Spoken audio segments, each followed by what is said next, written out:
बिस्मिल्लाहिर्रहमानिर्रहीम अस्सलाम वालेकुम। तुसां देते पे वे सारा YouTube channel KB Cholistan TV। मैं हाँ मुनीर अहमद बुराना।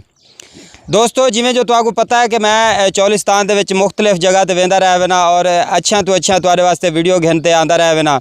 हमेशा तो मेरी ख्वाहिश है कि मैं कहीं ऊँ बुजुर्ग को मिला, चौलिस्तान दे ऊँ वासी को मिला जिन्हां दी बैठक साडे रियासत दे जिहड़े नवाब ऑफ बहावलपुर हैं सर सादिक मुहम्मद पंजुम उन्हां दे नाल उन्हां दी बैठक थई होवे और उन्हां दी जिंदगी दे बारे जानदे होवन, उन्हां दा रवैया किवें हुंदा रियासत दे वासियां दे नाल। तां अज बहुत ही पुराने और कदीमी बुजुर्ग मौज अली साडे नाल मौजूद हैं और इन्हां नाल मिल के सानू बहुत अच्छा लगे। अज इन्हां नाल असां हाल हवीला करेसूँ, नवाब साहब दे बारे पुछसूँ कि नवाब साहब आपदी रियाया दे नाल किवें सलूक करेंदे हन, उन्हां दा आवण वंजण किवें हा और रियासत दा निज़ाम किवें चलाया वेंदा। तां अस्सलाम वालेकुम सही। वालेकुम सलाम। नवाब साहब थे जॾहिं हन जी सही साढ़े कोल आवे ना साड़ी पुछे ना सारे लंबरदारां को सॾे ना जी। क्यों जो मुहानी साडा होंदा सोजले खां मुहानी हुंदा मुहानी होंदा असां चौलिस्तानिया दा जी जी साकू सॾे असां सोजले खां दे जिवें कोई प्यादा होए नौकर होए इवें होंदे हासे। जेरे वेले आवन्या ओ इथां मसीतां दे सॾे हा साडे हाल हवाल घिन्या हाँ भाई केरा बुखा है केरा तसाए साकने पिरामिड दा दाने देने हन साकू 5 सेर महीने दे पिरामिड देने हन फी बंदा जी जी। नवाब साहेब आख्या मैं अपील करे ना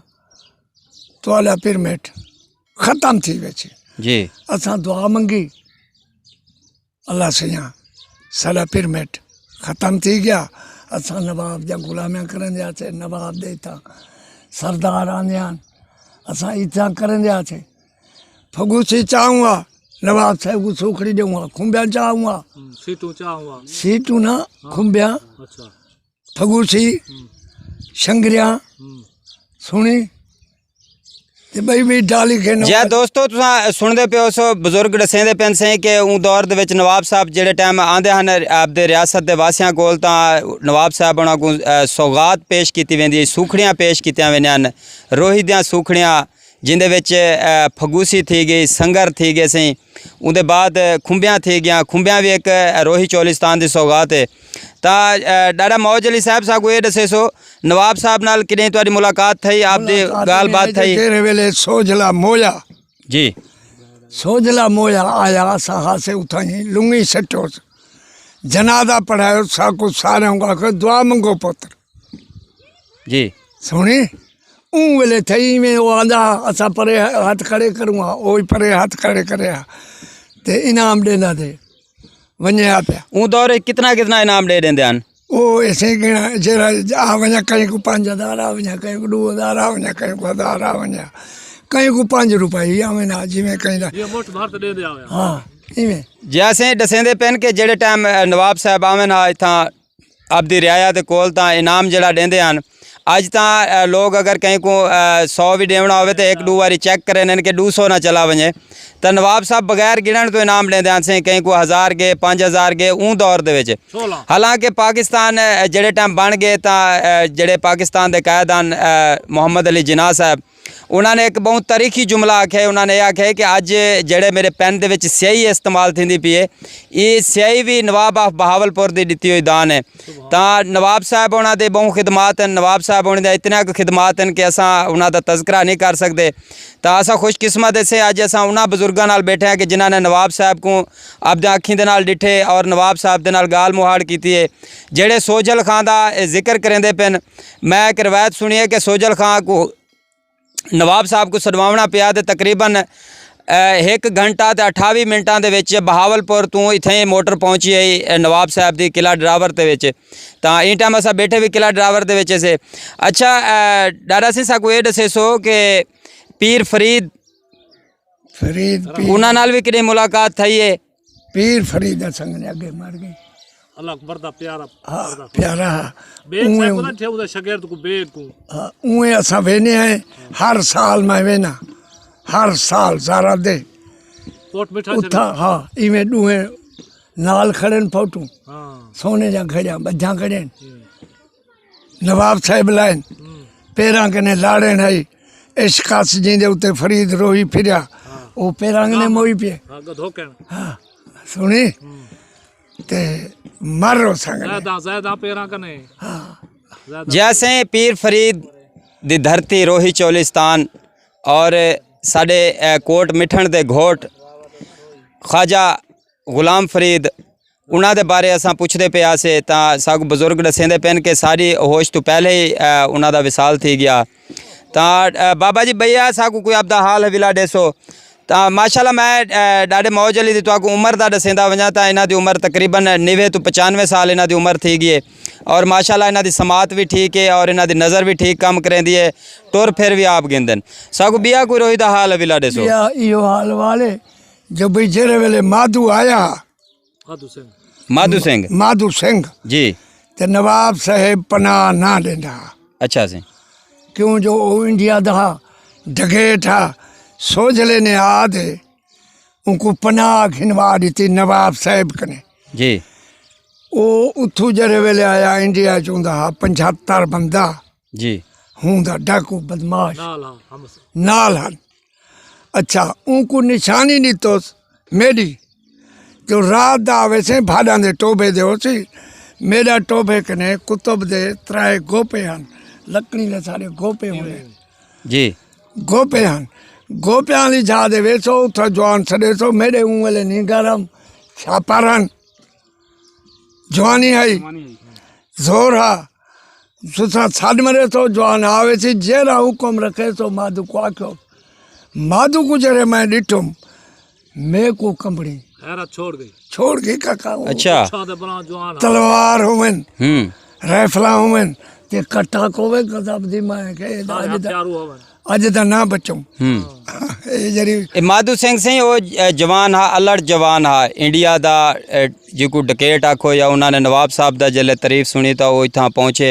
और आपदे 60-65 जवान पिछू दे छोड़ के आए तां नवाब साहब उन्होंने आपदे नाल रखण ते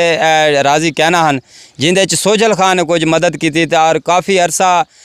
इतना सोजल खान और जड़ा माधु सिंह है उन्होंने इतना नवाब साहब दे शाना बशाना चलेन और तकरीबन इतों का जड़ा निज़ाम है इन्हें दू जवाना कोल ही होंदा माधु सिंह कोल ते जड़े दसेंदे पे सोजल खान इन्हें दुआई कने सारी भाज दौड़ होंदी है हां दौड़ी में होंदी आई वाल मैं को आखने बकरे मैं 100 बकरा घन खड़दा हूं जी हर साल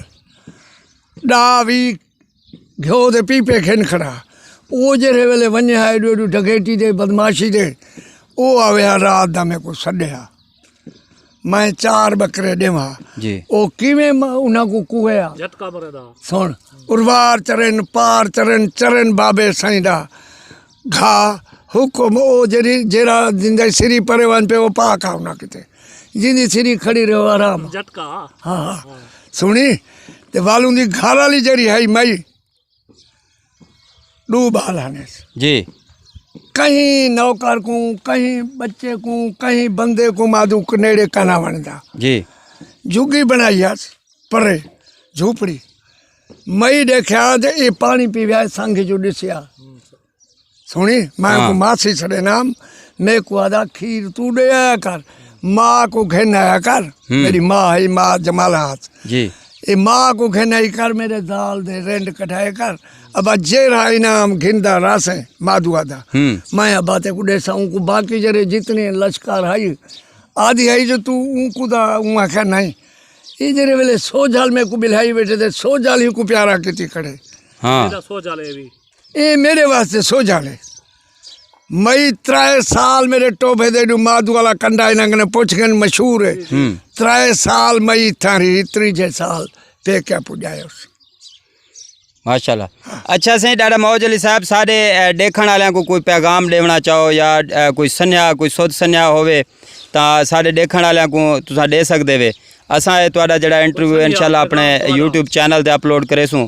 कोई आपदा सन्या कोई आपदा ख्वाहिशात कोई होवे आज किवें गुजारा थींदा पे पहले किवें गुजारा थींदा पहले गुजारे नाने घंटा ढूंढकारे आवे से आज तक सो कुमुड़ी दाल जोगी नहीं लभदी हसी हाँ मक्खन साए होने साथ एक मान साई भालन भाल रैयत रोंदी हजार खीर साए होने जी आम देने हन जिंदे घर एक बंदे दी रोटी 10 बंदे रज वेंदे हन माशा अज दा अल्लाह दा बंदा तू खादा बैठी मैं देखदा बैठा हाय हाय 100 माने तो मैं कहता काई नहीं काहे नहीं 200 माने तो मैं कहता काई नहीं हाय हाय हाँ जैसे डाडे होना दी यह गाल है कई साल जिंदी 100 मन कणक थी है तो शुक्र तो अल्हम्दुलिल्लाह पढ़दा बैठे तो जिंदी 1000 मन थी वो आदे अज ता रो लगे हैं कुछ नहीं बचा तो दोस्तों असा डाडे मौज अली दे कोल अज मेहमान थे हैं तो चोलिस्तान दे विच मैं उस जगह ते मौजूद हाँ से जी हस्ती का मैं जिक्र करेंदा पाया तो मैं अपने कैमरामैन तो गुजारिश करे सा कि ज़रूर शाही कब्रिस्तान दिखे सन बिल्कुल शाही कब्रिस्तान के अकब असा बैठे हैं तो असा तो दिखवेने ऐसे साढ़े मेहमान भी मौजूद हैं इतना और उन्होंने मेहमाना की एक वीडियो भी असा इंशाल्लाह अलहदा अपलोड करे सूँ तो मैं कैमरामैन तू गुजारिश करे सा कि साकू शाही कब्रिस्तान का जोड़ा व्यू है थोड़ा जा दिखा दे सन कि बिल्कुल अकब दे वैसे ही शाही कब्रिस्तान तो आपको नज़र आता पिया उसी तो साड़ी शुरू तो ही ख्वाहिश है कि असा जेड़े बजुर्ग हैं चोलिस्तान दे सरमाया हैं जेड़े उन्हां नाल तुहारी मुलाकात करवाऊँ उन्हां को उन्हां के हाल हवेला सुनूँ तुहाकू सुनवाऊँ तो मैं उम्मीद करना कि अज की वीडियो तुहाकू पसंद आई होसी वीडियो पसंद आई होवे तो दोस्तों के नाल शेयर कर देसो वीडियो के कॉमेंट्स लाजमी किया करो वसते रहो किला ड्रावर चोलिस्तान दे विचों मेरे को देसो इजाज़त अल्लाह हाफिज़।